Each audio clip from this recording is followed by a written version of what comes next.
Why I Oppose Manna World Holding Trust, etc. July 27, 2019 by Anna von Reitz.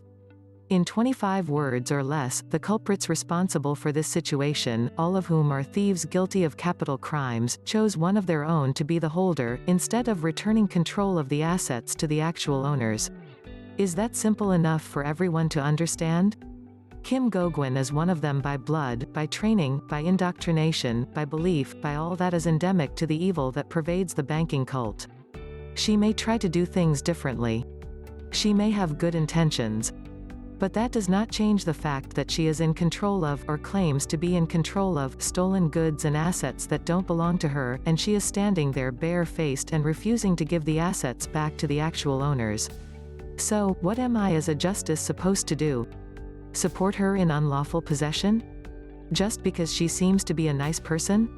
Looking deeper into the situation, it is clear that the actual holder of all these assets is and should be the United States of America, which means that they fall under my fiduciary office and not hers. She should be working for me and doing what I tell her to do, not stomping around making false claims based on possession related to piracy, fraud, and unlawful conversion. What I would tell her to do is very simple: start releasing assets in a step-by-step fashion to the people they actually belong to. Return all the titles to American land to the most recent American owners, meaning living people, not corporations.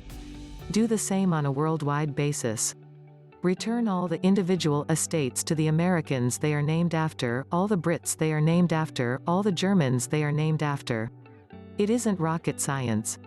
The benefit of the massive wealth stolen and amassed by these criminals can be returned to the people individually and as funding for many beneficial technologies and new infrastructure.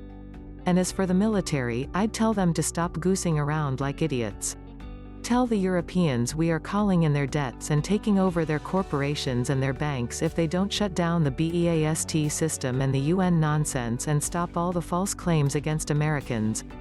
You military generals may be U.S. citizens all you like, but you need us to back you up and give you a contract, otherwise you are all just a bunch of mercenaries and thugs with no standing as soldiers, and if you are going to betray the people who actually employ you and do the bidding of middlemen acting in breach of trust, then why do we need you?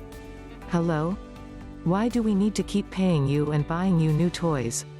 What good are your oaths to protect and defend the Constitution when you are too clueless to know which Constitution that is? Too clueless to know that you work for the American people, not the Queen, not the Pope, and not the ever-loving UN Corp. Either? NATO is the enemy. It was formed by the same group of criminals that formed the European Common Market and that are trying to create the BEAST system. The US Navy is compromised and in conflict of interest. Even the Marine Corps that actually allows that our troops are American, is compromised in its command structure because they take their orders from the Navy and the Navy takes their orders from the Queen. We have no Coast Guard thanks to the same cozy arrangement. The Coast Guard is supposed to be protecting us, Americans, from inland piracy. That is what we pay them to do as their principal responsibility. But guess what? All this graft and fraud has come ashore on their watch.